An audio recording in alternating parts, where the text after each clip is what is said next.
Assalaamu calaykum waraxmatullaahi wabarakaatu.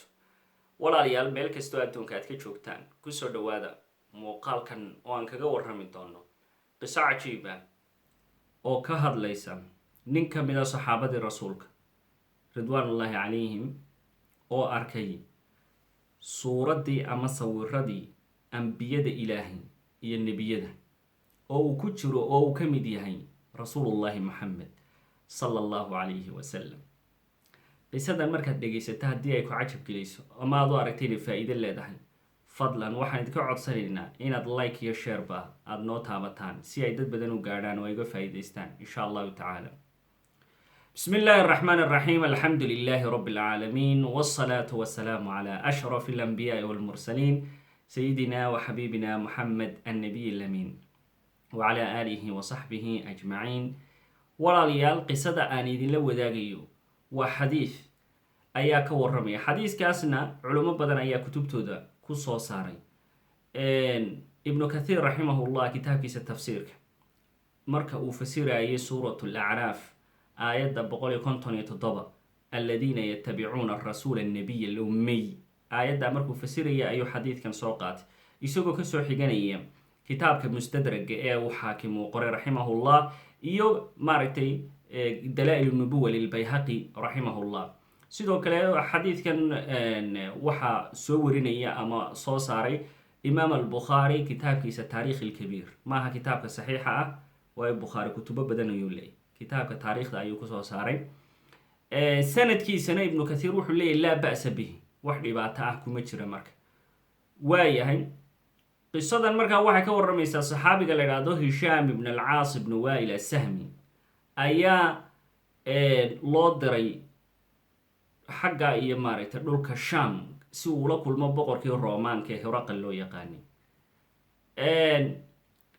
hishaam oo ka warramaya markaa wuxuu leeyahay, waxaan idin akhrinayaa naska xadiidka sida maaragtay uu qoran yahay baan idin akhrinayaa oo aan ku turjumay luuqadda afka soomaaliga. marka haddaad u baahantay iyadoo qoraala inaad akhrisato waxaad ka helaysaa bogga aan internetka ku leenahay galdid.com. hishaam ilaahay u naxariistee raallina allaha ka hadlay wuxuu aha saxaabi, waxayna walaala ahaayeen saxaabiga la dhihi jiray camru ibn alcaas. saabiqiintii hor islaamay ee u hijrooday dhulka xabashidana ka mid ayuu ahaan jiray. waana nebiguna wuxuu ku tilmaamay labada nin ee walaalaha ah waa camru ibn alcaas iyo hishaam ibn alcaas be wuxuu ku tilmaamay inay iimaan laga helay. aslama annaas, dadku way islaameen, wa aamana waxa iimaan laga helay oo darajat aliimaan baa la gaadhsiiyey ibn alcaas, labada uu caas bin wail uu dhalay oo ahaa camru ibn alcaas iyo hishaam ibn alcaas. ilahi raalliha ka hadlay. saxaabigaasaa markaa warinaya wuxuu yihi, aniga iyo nin kale ayaana loo diray hiraqal. hiraqal waayo? hiraqal waa boqorkii roomaankii bisantiniyiinta loo yaqaanay ee xilligii nebigeenna ka talin jiray dowladda roomaankii bisantiniyiinta oo ahaa xilliga dowlad aada u weyn kana talin jiray dhulka sham iyo waqooyiga africa ilaa masar ayay ka talin jireen. dhulka xabashidana iyagunbaa awood ku lahaa dowladdii oxom la dhihi jiray halkaa ka dhisnayd.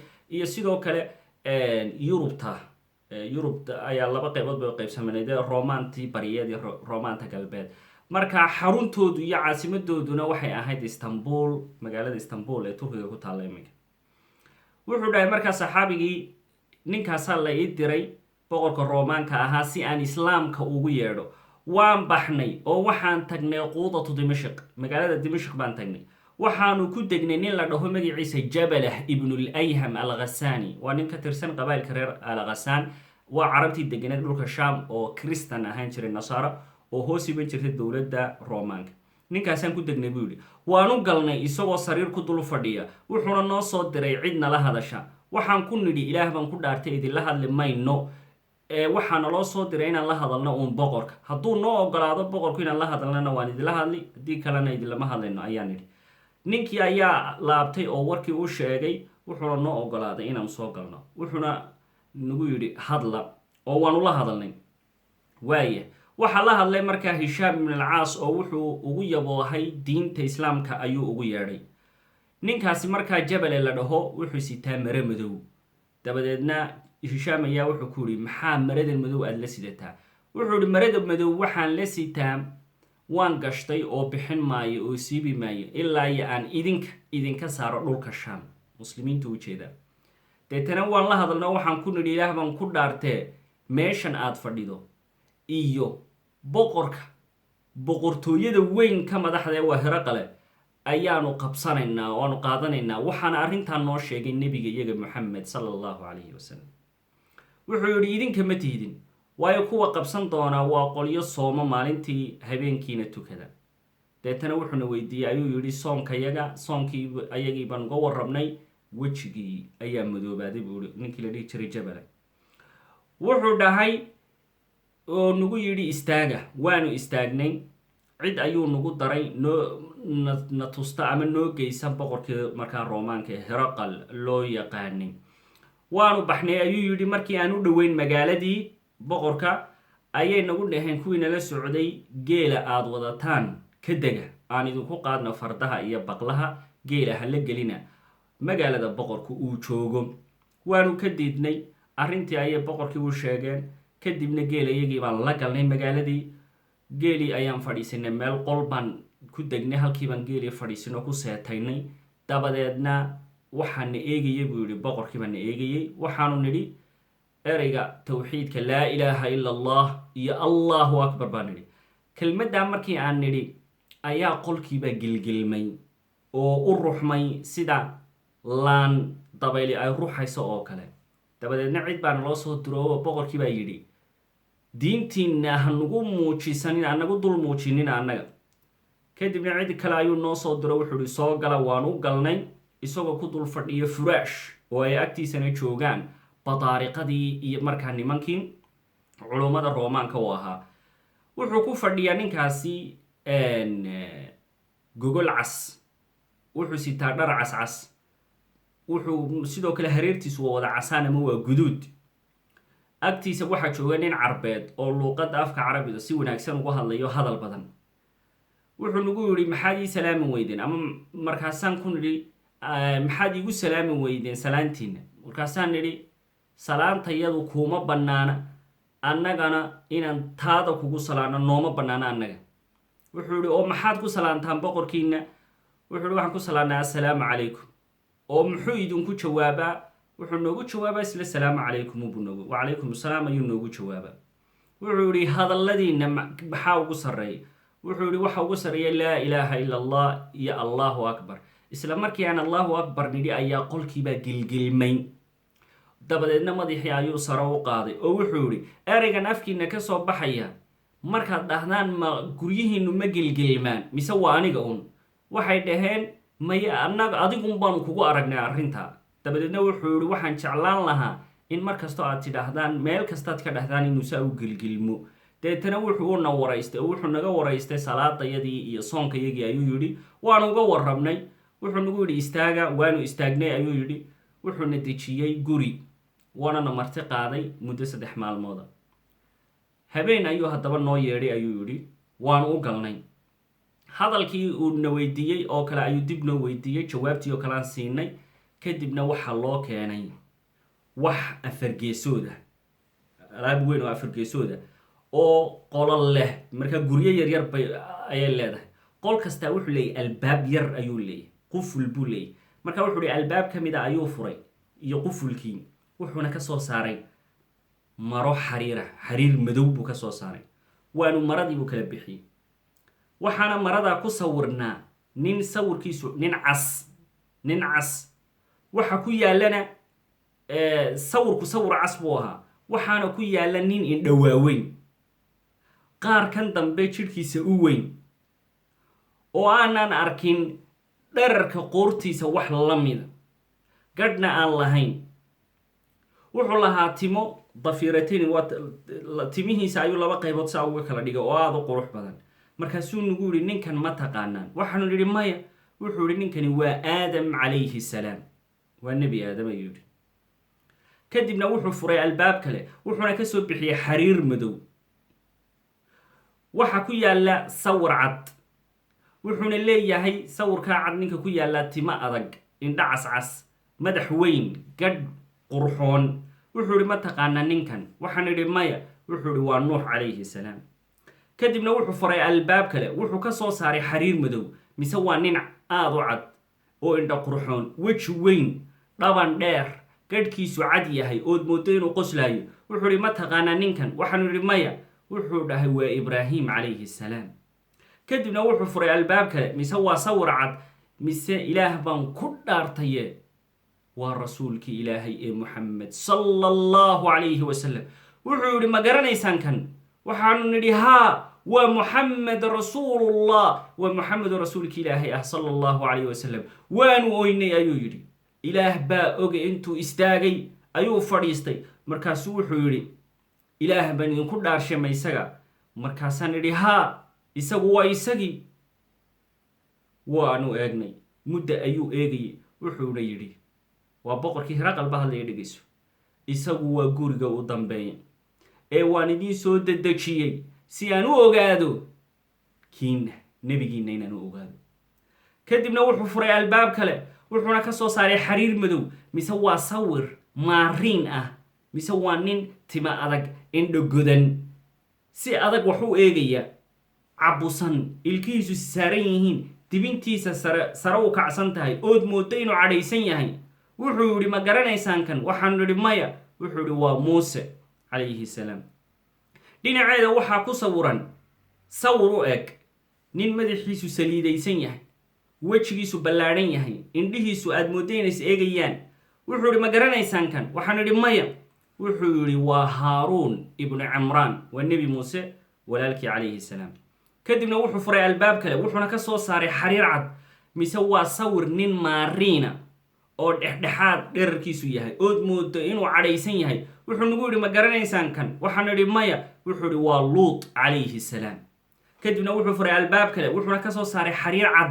mise waa sawir nin cad oo casaan xiga oo godan garba yaryar wejiga qurxoon leh wuxuu yidhi ma taqaanaan kan waxaanu idhi maya wuxuu idhi waa isxaaq calayhi salaam kadibna wuxuu furay albaab kale wuxuuna ka soo saaray xariir cad mise waa sawir nin u eg isxaaq oo dibintiisu ifayso dibnuhu waa bishmaha ama faruura ayaa ifaya wuxuuna yidhi ma garanaysaan kan waxaanu idhi maya wuxuu yidhi waa yacquuba calayhi salaam kadibna wuxuu furay albaab kale wuxuuna ka soo saaray xariir madow waxa ku yaalla sawir nin cad oo weji qurxoon sankiisu kamas leeyahay dherar qurxoon wejigiisu nuur ka muuqdo oo wejigiisa laga garanayo khushuucda casaan u dhow wuxuu yidhi ma garanaysaan kan waxaanu idhi maya wuxuu yidhi waa ismaaciil nebigiinna awowgiin calayhi salaam kadibna wuxuu faray albaab kale wuxuuna ka soo saaray xariir cad waxa ku yaalla sawir aadam sala allahu calayh wasalam oo kale la moodo wejigiisana la moodo qorax wuxuu yidhi ma garanaysaan kan waxaanu idhi maya wuxuu yidhi waa yuusuf calayhi salaam kadibna wuxuu furay albaab kale wuxuu ka soo saaray xariir cad mise waa sawir nin cas oo luga yaryar indhihiisu daciif yihiin calool weyn leh dherarkiisu dhexdhexaaduu yahay ku jani qaaran seef wuxuu yidhi ma garanaysaan kan waxaanu idhi maya wuxuu yidhi waa daawuud calayhi salaam kadibna albaab kale ayuu furay wuxuuna ka soo saaray xariir cad mise waa nin qaarka dambe u weyn luga dhaadheer oo fuushan faras wuxuu yidhi ma garanaysaan kan waxaanu idhi maya wuxuu yidhi waa sulaymaan binu daawuud calayhi salaam kadibna wuxuu furay albaab kale wuxuu ka soo saaray xariir madow oo uu ku yaalla sawir cad mise nin dhallinyaro ah oo gadhkiisu aad u madow yahay timihiisuna badan yihiin indha qurxoon wuxuu yidhi ma taqaanaan kan waxaanu idhi maya wuxuu yidhi waa ciise ibnu maryama calayhi salaam waa nebi ciise waxaan ku nidhi xaggaad ka keentay sawiradan sababtoo ah waan ognahay inay sawiradii nebiyadayada yihiine oo waxaanu aragnay nebiga iyagii moxamed baaban aragnay wuxuu yidhi nebi aadam ayaa rabbigii weydiistay inuu tuso ubadkiisa inta nebiyada ah ambiyada ilaahay inuu tuso ilaahayna wuxuu soo dejiyey sawiradoodii khasnadii aadan ayay ku jirtay xagga markii u dhintana xagga iyo maqrib al-shams yacni meesha qoraxdu ay ka dhacda ayay taalli waxaana ka soo qaaday dulqarnayn wuxuuna u dhiibay daniyeel waayo waa nin nebiyadii reer bani israa'iil ka mid ah calayhi salaam nebi daniyeel waanan idinka warrami doonaa taariikhdiisa iyo qisadiisa oo maaragtay rusushii iyo ambiyadii reer bani israa'iil buu daniel ka mid yahay calayhi salaam. dabadeedna wuxuu yidhi ilaah baan ku dhaartaye, waa hiraqal ba hadlaya, wuxuu yidhi ilaah baan ku dhaartaye naftaydu waxay doontay inaan boqortooyadeeda ka tago oon addoon aan ahaado, yacni inaan islaamo, laakiin waxbaa u diidaya islaamnimadii. kadibna hadyado ayuuna siiyey buu yidhi fiican, wuuna na sii daayey. markaasaan u tagnay abubakar asidiiq, abubakar baa khaliif ahaa xilliga. arrintii baan uga warramnay wixii uuna dhahay, wixii uuna tusay iyo wixii hadyaduuna siiyey. abubakar baa wuxuu yidhi waa miskiin, haddii ilaahay khayr la doono wuu samayn. kadibna wuxuu dhahay abubakar asidiiq, ilaahay raalliha ka ahaadee, rasuulkii ilaahay sala allahu calayhi wasalam wuxuu nagu yidhi oo nooga warramay in ayaga oo nasaarada ah, waa hiraqal waa kristan waa nasaara, iyo yahuuddu in ay og yihiin sifooyinka nabigeena moxamed sala allahu calayhi wasalam. xadiidkii intaas ayuu ku eegyahay. waxaa xadiiska soo saaray saan sheegnay xaakim ayaa mustadragiisa kusoo shaaray, iyo bayhaqi, iyo maaragtay bukhaari kitaabkiisa taariikhda, iyo maaragtay kutubo kaloo badanna waa ku yaallaa. haddaba qisadan waxay inoo caddaynaysaa, iyo dhacdooyin fara badan oo xadiiskan kuwa kasii saxiixsan, iyo aayadaha ilaah iyo kitaabka ilahay qur-aanku waxay inoo caddaynayaan in yahuudda iyo nasaarada ama guud ahaan ahlulkitaabku ay yaqaanaan oo og yihiin oo ay garanayaan nabigeena moxamed sala allahu calayhi wasalam. innahum laa yukadibuunak, kuma beeninayaan adiga kuma beenina, way ku garanayaan inaad adigu tahay, laakiin naftooda iyo maaragtay xaqa unbay diidayaan. aayaadka ilaahay ayay yajxaduun, ayay markaa diidayaan. subxaan allah, ilahayna qur-aankiisa wuxuu noogu sheegay subxaanahu wa tacaala, nebi maxamed waxay u garanayaan siday caruurtooda u garanayaan, yacrifuunahu kamaa yacrifuuna abnaa'ahum, waxay u garanayaan sida ay caruurtooda u garanayaan. adoo caruurtaada soo kama kala taqaanid, sida ay ubadkooda, qofna ubadkiisa iyo caruurtiisu kama luma, xitaa hadday 7 mataana ah yihiin wuu kala yaqaanaa.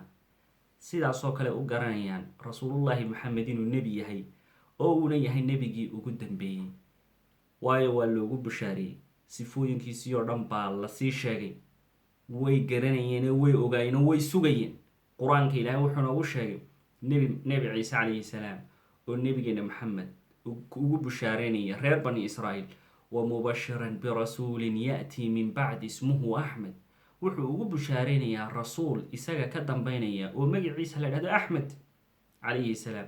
marka way ogaayeen inuu rasuulkaasi uu soo baxayo. hadda oo iminkada tan aynu nool nahay, kitaabka ay haystaan ee bibleka loo yaqaano, oo ka kooban 2 qaybood, ay dhahaan qaybna waa towraad, qaybna waa injiil, oo inagu aan aaminsan inay xarifeen, iyaguna ay rumaysan inay xarifantahoo la bedelay, yuxarifuuna alkalima can mawaadici, inay ereyada booskooda ay ka bedelaan.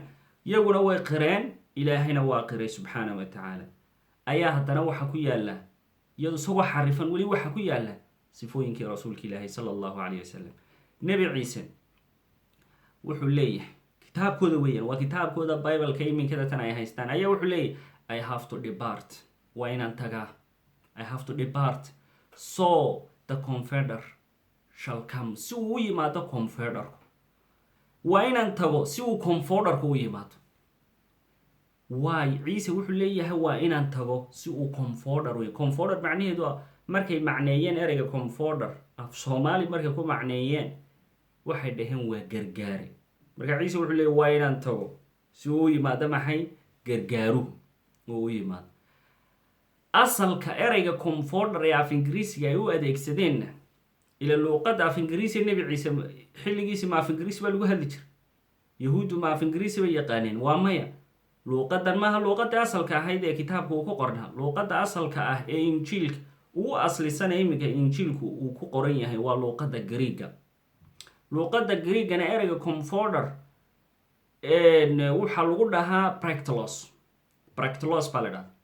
marka ereygii praktilos luuqadda afka Greega waa praktilos. markay tarjameen oo af ingiriisi loo turjumay waxay ka dhigeen confeder oo gargaar ah. praktilosna luuqadda Greega waxay ku tahay ruux la mahadiye. af ingiriisi haddii si saxa loo turjumi lahaa waxay noqon lahayd praiseworthy, qof la mahadiyey. Praiseworthy bay noqon lahayd qof la mahadiyey.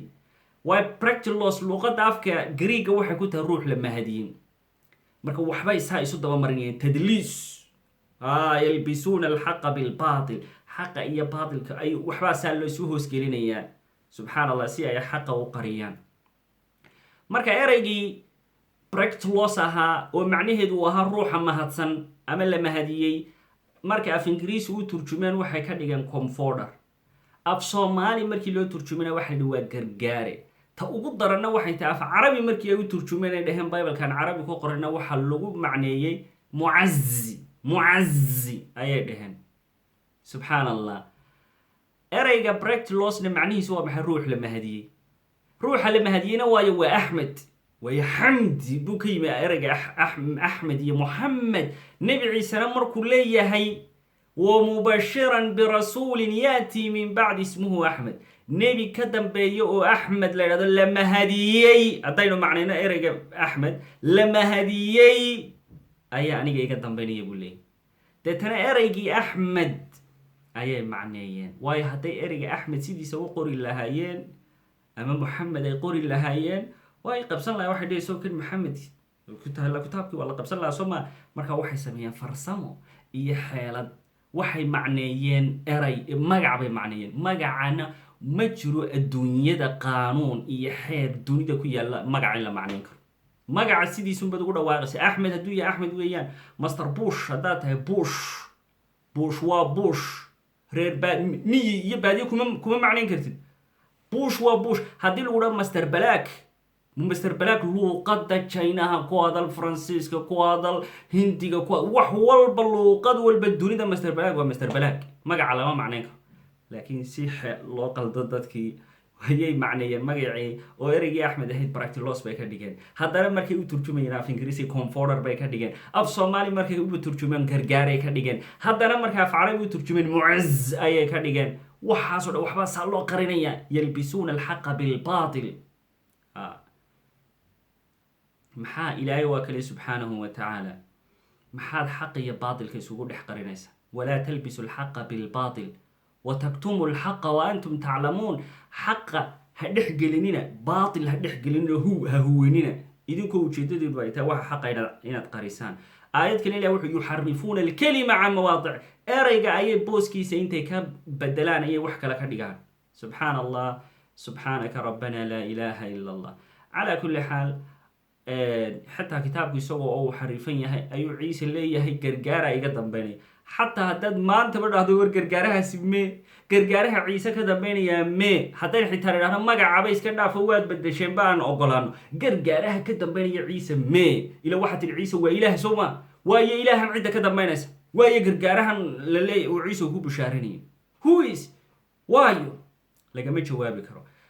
mar kale wuxuu leeyahay nebi ciise calayhi salaam marka uu ka waramayo imaanshaha rasuulka ilaahi sala allahu calayhi wasalam